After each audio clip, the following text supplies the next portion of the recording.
Hi, good morning, ನಮಸ್ಕಾರ. ಎಲ್ಲಿದ್ದೀರಾ ಎಲ್ಲರೂ ಫ್ರೆಂಡ್ಸ್? ಚೆನ್ನಾಗಿದ್ದೀರಾ? ನಾನು ಚೆನ್ನಾಗಿದ್ದೀನಿ. ಇವತ್ತು ದೇವರ ವಾಕ್ಯ ನಿಮ್ಮೊಂದಿಗೆ ನಾನು ಯಾವುದು ಹಂಚ್ಕೊತಾ ಇದ್ದೀನಿ ಅಂದರೆ, ತುಂಬ ನನಗೆ ಹೆಲ್ಪ್ ಆಯಿತು. ಭಾಳ ವಿಷಯ ನನಗೆ ಸಹಾಯ ಆಯಿತು. ಅದನ್ನು ನಿಮ್ಮ ಹತ್ರ ಹಂಚ್ಕೊತಾ ಇದ್ದೀನಿ.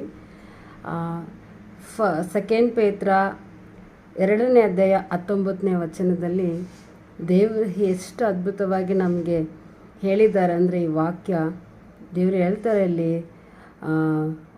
2ನೇ ಅಧ್ಯಾಯ 19ನೇ ವಚನ, ಸೆಕೆಂಡ್ ಪೇತ್ರ 2ನೇ ಪೇತ್ರ. ಇಲ್ಲಿ ವಾಕ್ಯ ಏನು ಹೇಳುತ್ತೆ, ನಿಜವಾಗ್ಲೂ ಎಲ್ಲರಿಗೂ ಈ ವಾಕ್ಯ ಒಂದು ಧ್ಯಾನ ಮಾಡುವಂಥ ವಾಕ್ಯವಾಗಿದೆ.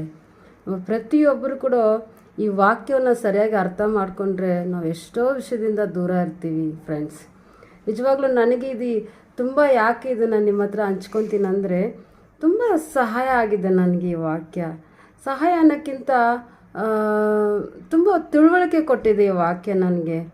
ಏನಂದರೆ, ಇಲ್ಲಿ ಹೇಳುತ್ತೆ ನೋಡಿ, ದೇವರು ನಮಗೆ ಸ್ವಾತಂತ್ರ್ಯ ಕೊಟ್ಟಿದ್ದಾರೆ. ಯಾವಾಗ ಯೇಸು ಕ್ರಿಸ್ತ ನನಗಾಗಿ ಪ್ರಾಣ ಕೊಟ್ಟು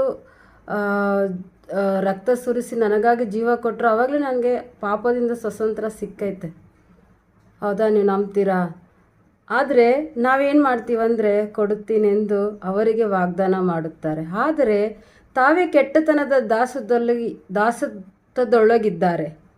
ಸೊ ನಾವು ಭಾಳ ಸಮಯದಲ್ಲಿ ಕೆಟ್ಟತನದ ದಾಸತ್ವದಲ್ಲಿ ಇರ್ತೀವಿ. ನಾವು ಸುಮಾರು ಸಮಯದಲ್ಲಿ ಕೆಟ್ಟತನದಲ್ಲಿ ನಾವು ಇರೋವಾಗ ಅದಕ್ಕೆ ದಾಸರಾಗೇ ಇರ್ತೀವಿ. ನಾವು ಕೆಟ್ಟತನ ನಮ್ಮನ್ನು ಲೀಡ್ ಮಾಡ್ತಾ ಇರುತ್ತೆ. ಆದರೆ ಇಲ್ಲಿ ವಾಕ್ಯ ಹೇಳುತ್ತೆ ನೋಡ್ರಿ, ಒಬ್ಬನು ಯಾವುದಕ್ಕೆ ಸೋತು ಹೋಗಿರುವನೋ ಅದರ ದಾಸತ್ವದಲ್ಲಿ ಇರುವನಷ್ಟೇ. ಒಬ್ಬನು ಯಾವುದಕ್ಕೆ ಸೋತು ಹೋಗಿರುವನೋ ಅದರ ದಾಸತ್ವದೊಳಗಿರುವನಷ್ಟೇ. ನೋಡಿ, ಇಲ್ಲಿ ಹೇಳುತ್ತೆ, ಒಬ್ಬನು ಯಾವುದಕ್ಕೆ ಸೋತು ಹೋಗ್ತಾನೆ ಅದರ ದಾಸತ್ವದಲ್ಲಿ ಇರ್ತಾನಂತೆ. ಯಾವುದು ನಾವು ವಿಷಯದಲ್ಲಿ ಸೋತು ಹೋಗ್ತಾ ಇರ್ತೀವಿ ಅದಕ್ಕೆ ನಾವು ದಾಸರಾಗಿರ್ತೀವಿ. ಅರ್ಥ ಆಗುತ್ತಲ್ಲ ನಾನು ಹೇಳೋದು? ಅದಕ್ಕೆ ನಾವು ದಾಸರಾಗ್ತೀವಿ. ಅದು ನಮಗೆ ದಾಸರಾಗಿ ನಾವು ಅದನ್ನು ದಾಸರಾಗಿ ಮಾಡ್ಕೊತೀವಿ, ಮತ್ತು ನಾವು ಅದಕ್ಕೆ ದಾಸರಾಗಿ ನಾವು ಇರ್ತೀವಿ. ಅಂದರೆ ಅದು ಯಜಮಾನನಾಗಿ ನಮ್ಮನ್ನು ಲೀಡ್ ಮಾಡ್ತಾ ಇರ್ತಾವೆ.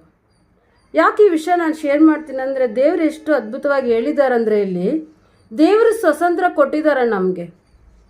ಎಲ್ಲ ವಿಷಯದಿಂದ ನಮ್ಮನಿಗೆ ದೇವರು ಕಾಪಾಡೋಕ್ಕೆ ಬಿಡುಗಡೆ ಕೊಟ್ಟಿದ್ದಾರೆ ನಮಗೆ.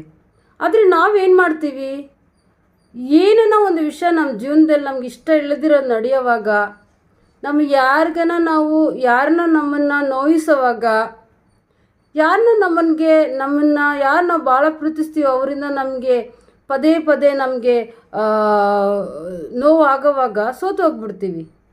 ಸೋತೋಗಿ ಬರೀ ಅದೇ ವಿಷಯ ಒಂದು ದಿನ ಎಲ್ಲ ಚಿಂತೆ ಮಾಡ್ತಾ ಇರ್ತೀವಿ. ಅಂದರೆ ಅದಕ್ಕೆ ದಾಸರಾಗ್ಬಿಡ್ತೀವಿ.